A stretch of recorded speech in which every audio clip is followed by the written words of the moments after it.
बहुत ही मुश्किल घड़ी है और इसमें सबसे कड़ी ज़रूरत पाकिस्तान की है कि किसी तरह से हो आईएमएफ के साथ स्टाफ लेवल एग्रीमेंट हो जाए और हमारा माहिदा आईएमएफ के साथ बहाल हो जाए और इस तरह से ये गाड़ी आगे बढ़ सके।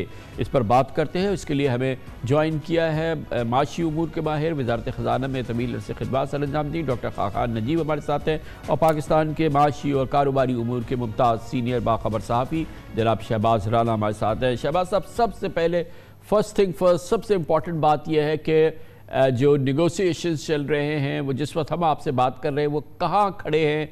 लग ये रहा था, कुछ खबरें ऐसे आ रही थी कि शायद जो फासला था वो सिमट रहा है, बल्कि काफ़ी हद तक सिमट गया है और आज और कल में ये इस सिलसिले में स्टाफ लेवल एग्रीमेंट तक बात पहुँच जाए। क्या ऐसी अच्छी खबर है कोई? जी बिस्मिल्लाहिर्रहमानिर्रहीम, बहुत शुक्रिया कामरान खान साहब। देखिए, आईएमएफ की जो पोजीशन है वो बिल्कुल वाज़ेह है। आईएमएफ की पोजीशन ये है कि वो पाकिस्तान, हुकूमत पाकिस्तान और ख़ास तौर पर वज़ीर-ए-आज़म पाकिस्तान की ज़ाती दरख्वास्त के ऊपर आए हैं और उनकी ये उम्मीद है पाकिस्तान से कि पाकिस्तान जितने भी काम करने और वो तमाम काम करने हैं वो पहले ही जो पाकिस्तान और आईएमएफ का मुआहदा है जिसको इस पीडीएम की हुकूमत ने 9 माह के लिए एक्सटेंड करवाया, वरना तो ये प्रोग्राम सितंबर 2022 में ख़त्म हो गया था, तो उसको जून 2023 तक इस पीडीएम की हुकूमत ने एक्सटेंड करवाया। तो उस मुआहदे के अंदर जितनी भी चीज़ें आपने तय की हुई हमसे वो आपने करनी है। तो आईएमएफ की स्टार्टिंग पॉइंट पोजीशन ये थी। हुकूमत पाकिस्तान का ये ख्याल था कि जी नहीं, हम सैलाब से बहुत बुरी तरह मुतासर हुए, ग्लोबल कमोडिटी प्राइसेस का हमारे ऊपर इम्पैक्ट आया, यूक्रेन की जंग का आया, तो हमें कुछ रिलीफ चाहिए। तो यहाँ से जब बात शुरू होती है, आज जैसा आपने फरमाया कि अब तकरीबन इस बात को भी 6 दिन हो गए हैं इनको मुज़ाकरात करते हुए, अभी तक अगर किसी ने पोजीशन चेंज की है वो आहिस्ता आहिस्ता आगे बढ़ रहा है। वो हुकूमत पाकिस्तान है, वो आईएमएफ नहीं है। आईएमएफ जहाँ था वहीं पे ऑलमोस्ट खड़ा हुआ है चंद चीज़ों के ऊपर। उन्होंने पहले ही पाकिस्तान आने से बता दिया था कि जो सैलाब के ऊपर जो अखराजात हैं उसके ऊपर फिस्कल एडजस्टर मिल जाएगा, मतलब उतना आपका बजट खसारा आपको करने की इजाज़त होगी। वो कि हुकूमत ने उनसे जो क्लेम किया नंबर, वो कि 472 अरब वफाकी और सूबाई हुकूमतों का खर्चा मिला के सैलाब से रिलेटेड एक्टिविटीज़ के ऊपर, वहाँ तक शायद आपको रिलीफ मिल जाए। उसके बाद जो आपने काम करना है वो आपने करना है।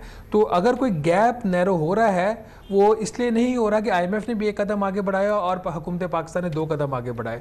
आईएमएफ वहीं पे खड़ा हुआ है, हुकूमत पाकिस्तान आहिस्ता आहिस्ता आगे बढ़ रही है और गालिबन आज किसी जगह पे ये रियलाइजेशन हो गई है कि नहीं, हमारा ये ख्याल था कि कहीं दरमियान में आके रास्ते में दोनों मिल जाएंगे, वो नहीं होगा। हमें ही एक लंबी छलांग भरकर आगे जाना पड़ेगा और उनसे मिलना पड़ेगा। तो आज रात कर लें, कल स्टाफ लेवल एग्रीमेंट हो जाएगा, मुलाकात हो जाएगी वज़ीर ख़जाना की, आप कल कर लें तो परसों हो जाएगा। जो टोटल इसका टाइम है। तो खाकान नजीब साहब, ये बताइएगा कि क्या, जैसे ये हमें शहबाज राना बता रहे थे कि ये डिस्टेंस जो है कवर हो गया है, अच्छा वो कहाँ कवर हुआ है? क्योंकि जो हम अवामी लेवल पे पब्लिकली जो हमें मालूम है, ठीक है, हमने एक्सचेंज रेट मार्केट बेस्ड किया है, वो बिल्कुल सामने आ रहा है। उसके बाद हमने पेट्रोलियम की प्राइसेस को एडजस्ट कर दिया है, वो हमने देख लिया है। लेकिन जो बाकी मामलात हैं कि जो जो जो जो डेफिसिट के मामलात हैं, फिस्कल डेफिसिट के मामलात हैं, जो हमें टैक्सेस बढ़ाने हैं, जो हमें जीएसटी की खबरें थी, वो जो उन्हें एश्योरेंस चाहिए थी कि जो अपोजिशन पार्टी है वो भी इसको कंटिन्यू करेगी आगे प्रोग्राम में, और जो चीज़ें हैं उसकी हमें अभी तक पब्लिकली तो कोई इत्तला नहीं मिली है, ना कोई ऑर्डिनेंस आया है, ना कोई मिनी बजट आया है, ना कोई इस किस्म की चीज़ आई है। तो अगर जब ये होगा तो वो आएगा ना उसके साथ ही या उससे पहले? और क्या आपकी क्या खबर है लेटेस्ट? बिस्मिल्लाहिर्रहमानिर्रहीम। देखें, एक तो चीज़ समझने की है कि पाकिस्तान ने हमेशा ये बड़ा डिफ़िकल्ट समझा है कि वो आईएमएफ के जो स्टाफ लेवल एग्रीमेंट है वो करे। पाकिस्तान के बारे में कहा जाता है कि जी हमने 22-23 प्रोग्राम किए, हमने कभी भी 22-23 प्रोग्राम नहीं किए कामरान साहब। हमने एक प्रोग्राम किया 2016 का, बाकी सब एंटर किए और बाहर आ गए। बट आज मेरा ख्याल है कि वो सूरत हाल नहीं है। अथॉरिटीज ने ये रियलाइज कर लिया है कि लेवरेज हमारे पास नहीं है, आईएमएफ के पास है। अगर आईएमएफ के पास लेवरेज है तो आपने नंबर देखने हैं।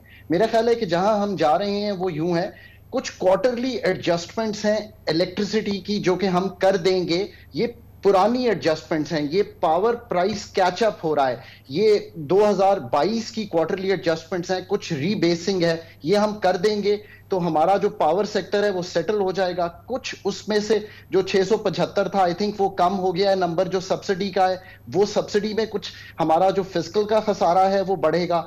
कुछ हमारी जो गैस की सूरत हाल है वो ये है कि हम एक मूवमेंट किया करते हैं। उस मूवमेंट का मतलब ये है कि हम एक तरफ से बैंकों से पैसे लेके सुई कंपनीज को देंगे, सुई कंपनीज बाकी कंपनीज को पे करेंगी और हम डिविडेंड लेके बजट को नलिफाई करके इस पे आगे बढ़ जाएंगे। ये भी हम पहले कर चुके हैं, आई थिंक हम ये रिपीट करने जा रहे हैं। कुछ एक्सपेंडिचर में गुंजाइश निकल आई है पीएसडीपी को कट करने की। मैं नहीं समझता कि ये अच्छा है मुल्क के लिए जब हम 0 to 2% ग्रोथ पे आ रहे हूं, बट हमारा खर्चा मेरा ख्याल है 150-200 अरब का हुआ है और कहीं 650 अरब का पीएसडीपी हमने बजट किया हुआ है। उसमें एक खातिर खा आपके पास गुंजाइश निकल आएगी, वो कट हो जाएगा तो आप कुछ एक्सपेंडिचर को संभाल लेंगे। दूसरी जो चीज है, कुछ टैक्सेस आपके सामने आ जाएंगे। एक लेवी आएगी, चाहे वो फ्लड लेवी कहलाए, वो इंपोर्ट्स पे भी लगेगी शायद ऑन द रिचर सेगमेंट्स। कुछ कमर्शियल बैंकों ने जो इस साल और पिछले साल का जो फर्क आएगा आई थिंक प्रॉफिट का, उस पे एक खातिर खा टैक्स आ जाएगा।